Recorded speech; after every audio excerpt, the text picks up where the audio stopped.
Welcome back to another episode of Beneath the Bullshit. If this is your first time here, welcome. I think we got the energy up this episode. I'm really excited. Today I have... Yeah, my name's Garrett Peterson. I'm from Eureka, Illinois, and I just recently graduated from Bradley University. Okay, what was your major? I'm a history and poli-sci major. History, poli-sci major. Yeah, I think you're at a way better point now. How For is sure. sobriety? Really good, yeah. I'm a little over a month now, almost 2 months now, so it's been going really good, but just, graduating college, kind of shifting out of the mindset of doing whatever you want just because you can. So 100%. it's definitely been a big shift for me. I've been filling my time with more productive things, more healthy things, so it's been really good.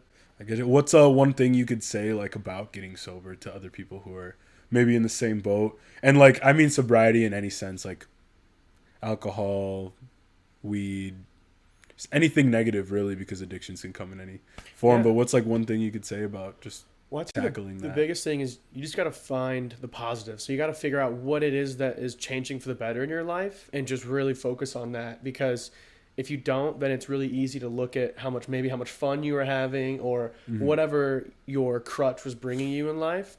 So that really helped me a lot, was focusing on the small things in my life that were improving. So what exactly is your form of sobriety? Because I know a lot of people like they just want to cut back. Some people want to go fully Yeah. done with it.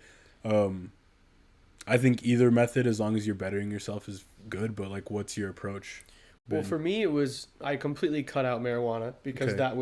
that was my crutch of choice. I Mhm. would do it daily, and I just really enjoyed it. And I was able to perform on. I was able to get my schoolwork done. It didn't impact me, but I noticed that I was just not as happy. I was always chasing something. So I've totally cut that on my life. And then drinking, I was never a big drinker. I just do it socially. So maybe once or twice a month now, I'll still go out to maybe a bar with some of my friends or Yeah. watch a game and get some drinks. With the drinking, did you ever find yourself like falling into a repetitive pattern?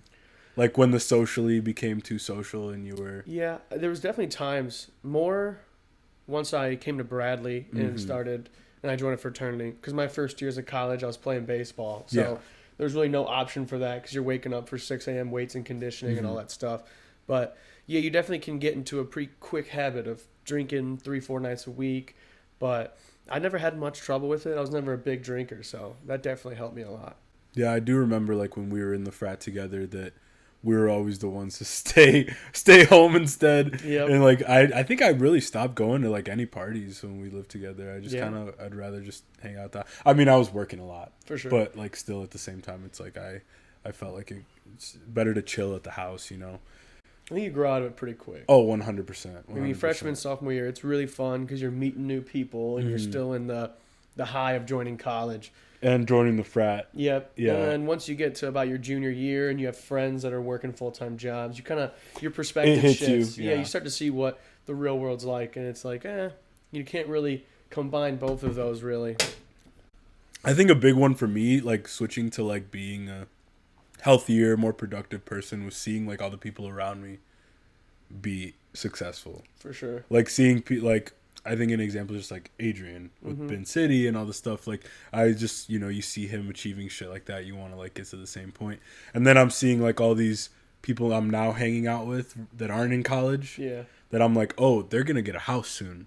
For Oh, sure. they have property. Oh, they have a job that pays well. And then you just want to get in that groove of things. You want to kind of level up, if you say. So I think sure. that was kind of what hit me, was like just like surrounding yourself with the right people. You know that Definitely. saying, like they say, Yeah. like if you surround yourself with millionaires, eventually you'll become one too. Like, It's really true. For me, it was a lot of some of my friends back home.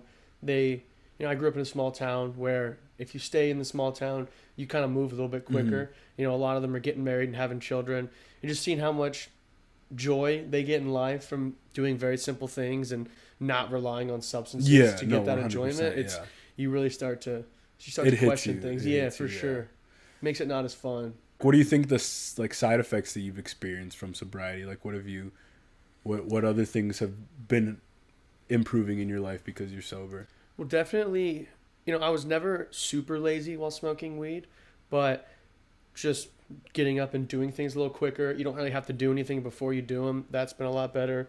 Another big one is dreaming, if you're smoking weed a lot, I did tell you about that. you Yeah, stop dreaming. yeah. So that's one thing I started focusing on too. I mean, Mm-hmm.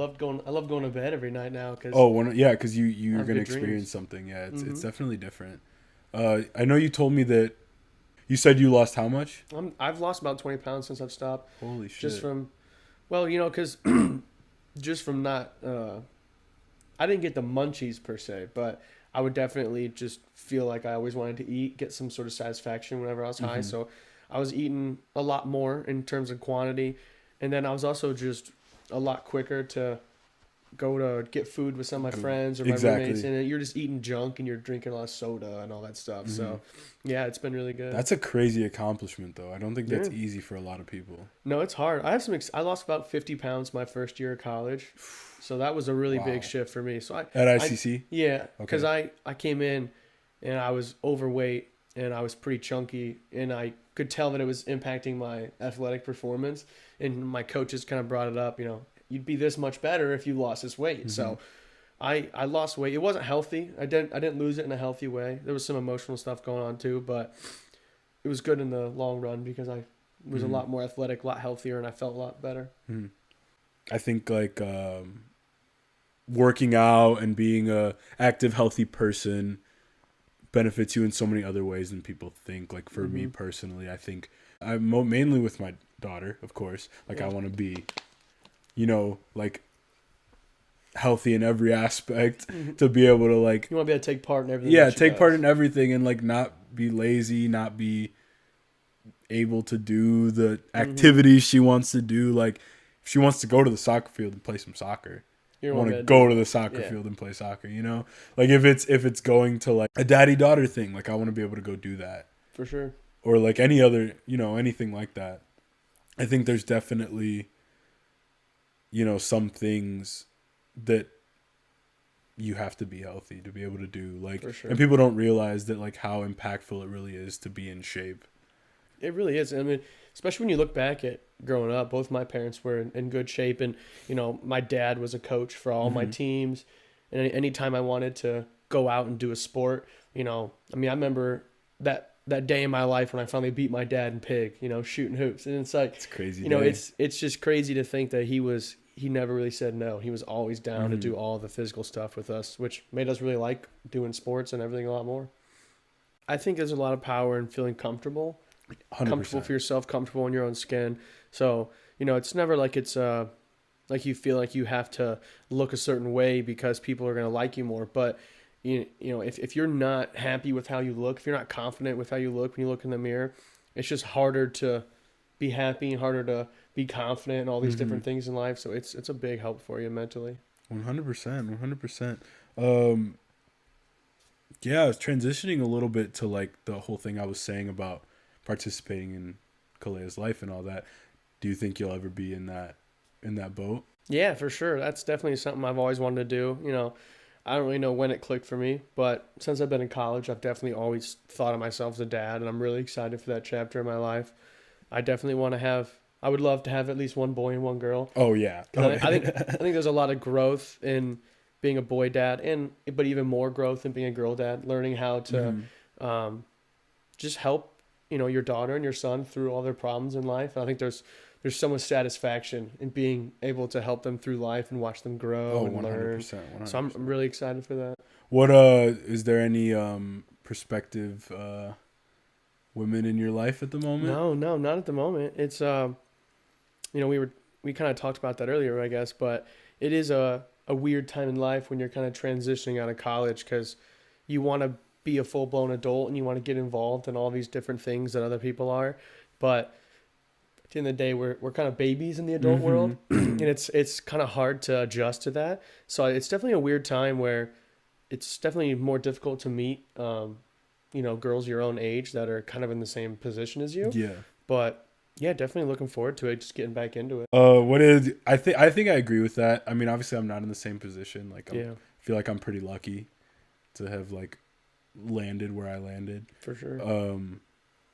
But I definitely agree with that. Like it's really hard you don't want to go with someone older because they treat you like you're younger, but you don't want to go Mm-hmm. with someone younger because they're not at the maturity level that For you sure. want. And it's like you're in kind of that little gap of Mm-hmm. 20 to 23. Yep. And it's like all these people, all those people are, even half of them aren't at the level you are at, and half of them are where you're at. So like you limit your pool a little It is bit. weird. Everybody grows up different. Everybody matures different, and there's nothing wrong with whatever people do, but it is kind of something that you have to think about when you're your early 20s, because everybody has different lives, and there's a very big disparity in between different lifestyles. So it's definitely adds to it, but I also feel like you never want to put pressure on it, because I've definitely felt that before. Yeah. Because like I said earlier, I grew up in a small town, and so a lot of my friends are married, and some of my friends I graduated high school with have 2 children already, which is crazy. But you definitely never want to feel like you got to rush yourself, because you're never going to be in a good situation if you try to rush yourself. No, I agree. I think yeah, I think I'm on a good path, and I think you're on a good path. I think you'll definitely hit that point where you find someone, that's at the same level that you are at, that has similar goals, that has similar desires and all that stuff. But yeah. I guess I got something. How's it been with you and Keely now? Because there's so much emphasis on you guys being parents, and all these different things. Everyone's curious about the baby, but how do you feel like it's changed your guys' relationship with each other? I think we try. Mm-hmm. We definitely try to make time, but it is really hard. Like the 2 times we tried to like go do something on our own didn't go too well, because like all she's thinking about is obviously like, what's the baby doing right now? For sure. And if something goes wrong, like we have to rush back. And there's nothing wrong with that. It's just that it makes it a little bit more difficult to enjoy like time alone, because like we always have this thing in the back of our minds, and like I work a lot, and then when I'm not working, like the baby's asleep, or we have nap time, and we have all this stuff. So there's a lot of planning that goes into it. But we did go for our 2-year. We went to a nice steakhouse. How's that? It was really good, and it was really good. We got to enjoy dinner. It was fine. We even had a little bit of time to go shopping after. Like it was fine. But I think at home, like occasionally we'll have like time to just hang out. We'll go out to eat. We'll go out like with the baby. So we get like a little bit of time here and there, but it is definitely hard, and people don't talk about that enough. Like that you have to save your relationship. Like you have to understand that there's going to be a period where like you don't matter. For sure. Like it's not about us right now. And I think it's hard to adjust to that, and it's hard to accept that. Yeah. Because like you go from like just you guys to 3. It's a big change. It's a huge change. I think everybody goes through it. It's something that, and I don't think it'll ever change either. I mean, I know like my mom and dad, they always seem happy, but I'm sure, there's definitely times when they've talked to me about how things got harder, because you're trying to balance 3 children. And, now my sister's 25, I'm 22, and my little brother's 18. And so they're going to be empty nesters, and now they're going through that huge change of, holy shit, like now it's just us again, now we are husband and wife again. And I think that is one thing, because you're always going to be parents at the end of the day, and you'll always have your child, or hopefully children, I'm sure.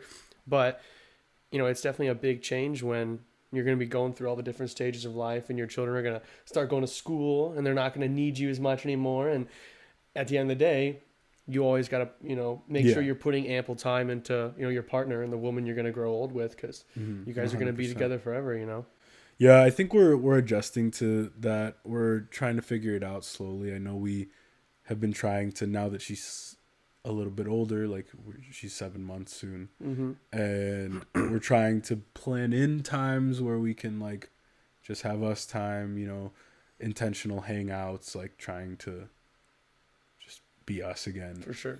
And like I have this as a hobby. She just started doing like I don't remember what it's called. Crochet? No, well I think she tried that, but it's where you knit the circle of cloth and you like embroidery. Yeah.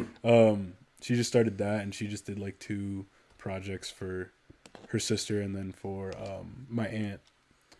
And that's just like, just the little things like, having time to do stuff you want to do. Yeah, I think it's also good though to prioritize your independent stuff. It's like you always are gonna want to have hobbies. I think that's where a lot of people run into issues when they they have to rely upon their partner for all their enjoyment, Hmm. everything that they do. So I think it's really smart to keep, pushing different hobbies and trying new things and Hmm. getting things that you can do for yourself because it'll be really good for you.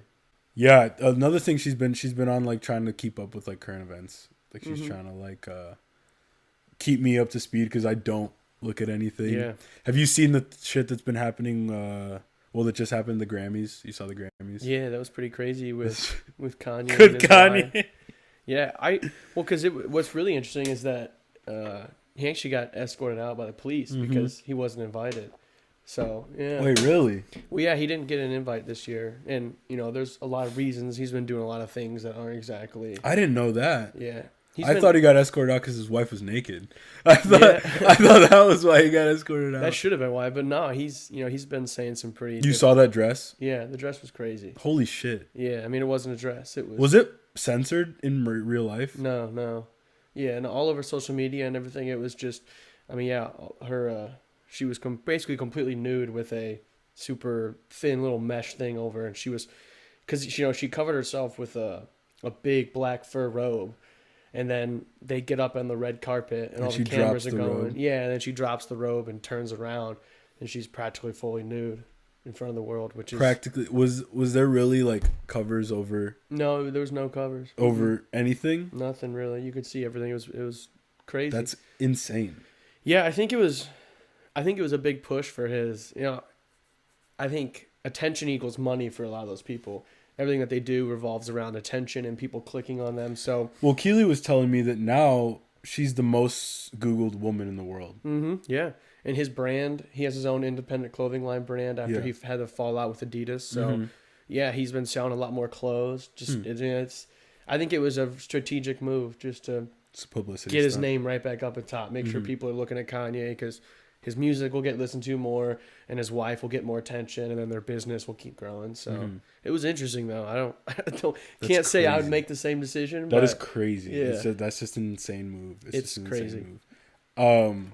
Yeah, no, I saw Kai Cenat at the Grammys. Hmm. That was pretty interesting. Like, I don't think there's been like a streamer like that at the Grammys. Yeah, I think it's really cool to see someone our age kind of come up through our generation and take their own unique spin on content creation, like he's done, and focus on streaming. And not only that, but there's a lot of people nowadays who are they they capitalize off negativity, and Oh, 100%. all their content is trying to get rises out of people, pranking people, and just doing things that are negative. So it's cool to see him do mostly positive things, especially in a family friendly way where younger children are watching him, and he's not using drugs or abusing alcohol or anything like that. He's just a really vibrant person, and he's bringing all yeah. these celebrities Yeah. and giving people a spotlight, which is really cool.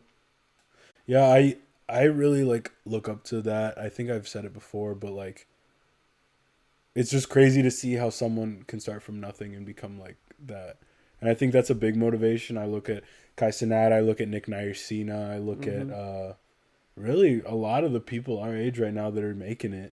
Even like queso, Yeah, like it's just it's really crazy. It's just really It is, crazy yeah. that you can achieve a goal if you really put your mind to it. And Mhm. I think that's what the intention is with this. I think you gotta love what you're doing. And he loves what he's doing. Like, Mm-hmm.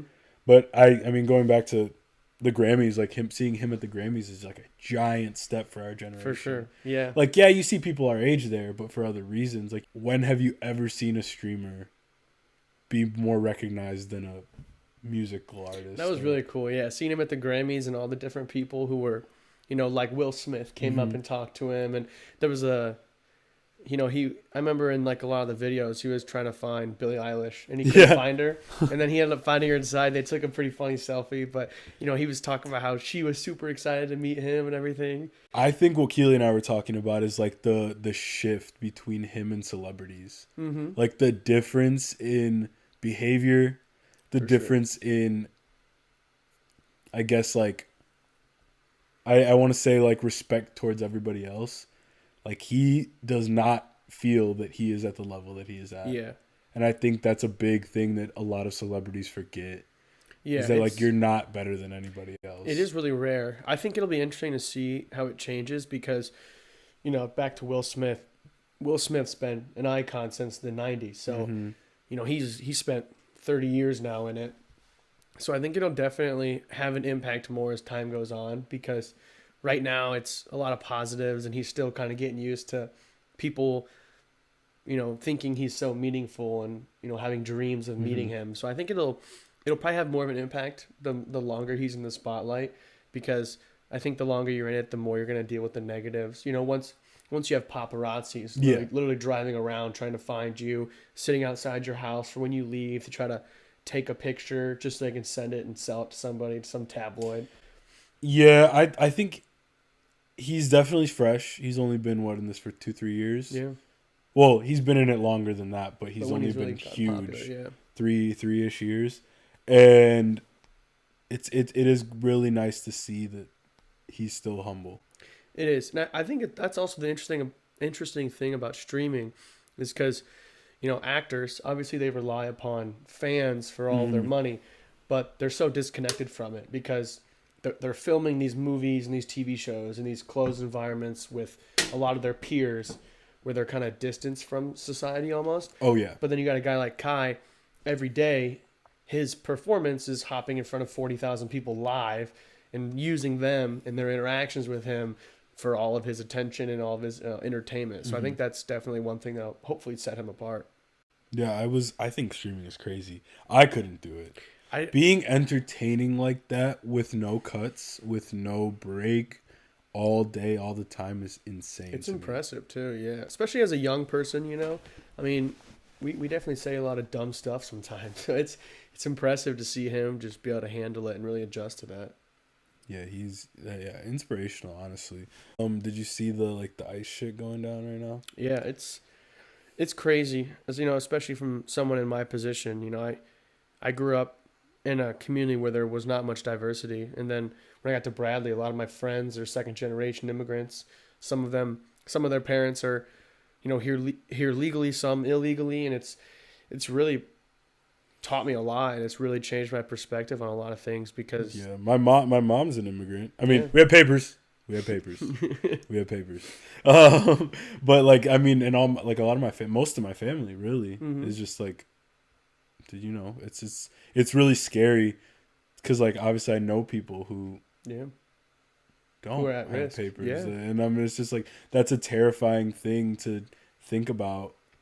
And I saw the thing where he's taking away birthright considering taking away birthright citizenship, and that's terrifying because that's what I got. Yeah, and I'm that's crazy that if I was born, next year, 2 years from now, there's a chance I wouldn't have been able to stay. They're trying to solve whatever problem they think they have, but that's definitely not the right way to go about it. It's just really sad. It's really sad seeing the amount of people that are hiding now. Yeah. And I don't think a lot of America realizes the impact that immigrants have. Yeah, I mean, I've seen businesses that had to close down because, the owner of the business, he's there working and all of his employees are scared because they don't have papers and they're providing a service to the country. And that's really the hard part with this is that there's really no way it's really hard to sift through everything and to determine, not only is it going to be hard to make the qualifications to say, okay, you deserve to stay here, you are, contributing, but who's to say that, someone deserves to stay and someone doesn't, which is really the main issue is because, while in my experience, a lot of people that I've met through who have done that different process, they're awesome people, and they're really good people. They've raised families here and put down their roots here, and they work hard, they pay taxes. Yeah. And I don't know. I'm not the one making the decisions. I'm glad I'm not the one making the decisions because it's really hard to figure out what the right response is to this and how you can solve that problem. Yeah, I was watching Chicos Tóxicos. They're a group on YouTube. They do Latin YouTuber content, shit. It's pretty dope. But anyways, I really like them, and they were talking about it. It's because one of them in the group is trying to get papers.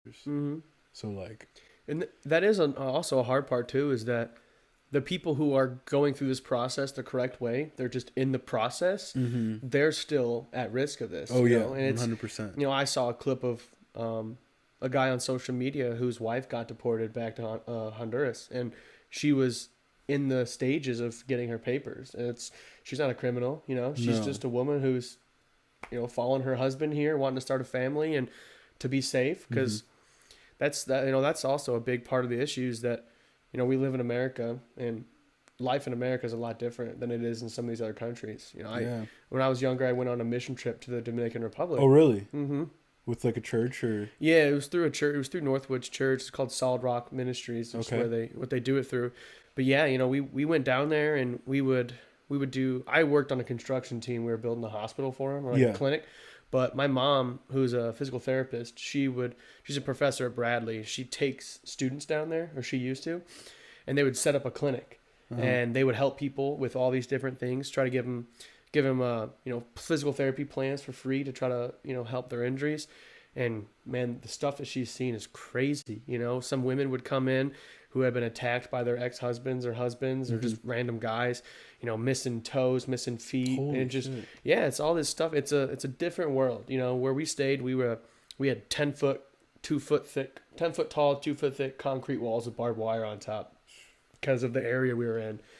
And it's crazy because it's super easy for us to, sitting up here in our comfy areas with low crime to say, oh yeah, they don't deserve to be here. But, those people are dealing with the cartels, and I know someone personally who their uncle, he came up here illegally through, some of the coyote smuggling and different things, because he was from Ecuador, and the cartel came up to him and they threatened to kill him and burn down his business if he didn't start giving them 50% of his revenue.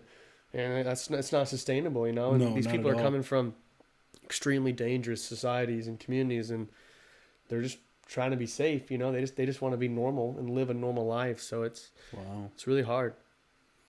Yeah. Know your rights out there, everybody. I'll add a link in the description down there. Check it out, and make sure you're just staying safe out there. Look around, help people because no one deserves it. And yeah, that was fun. That was it. That was a good time. I definitely think we're getting better. We're growing. We're bettering the content as we go, and I think there'll be definitely new things in the future. But that was really fun. Thanks for coming on. If you got nothing else for me, then I think that's podcast. Yeah, I appreciate you having me on. It was fun. Thank you for tuning in to Beneath the Bullshit. If you haven't already, like, comment, subscribe on this video. Go check out our last video, The Lost Tapes. It was a pretty interesting one. But tune in for more updates. Make sure you follow us on Instagram at Beneath the BS. And yeah, I'll post updates on there, all the clips and everything. That's all right. Yeah. That's been a podcast. Thank you for tuning in to Beneath the Bullshit. Catch us on the next one.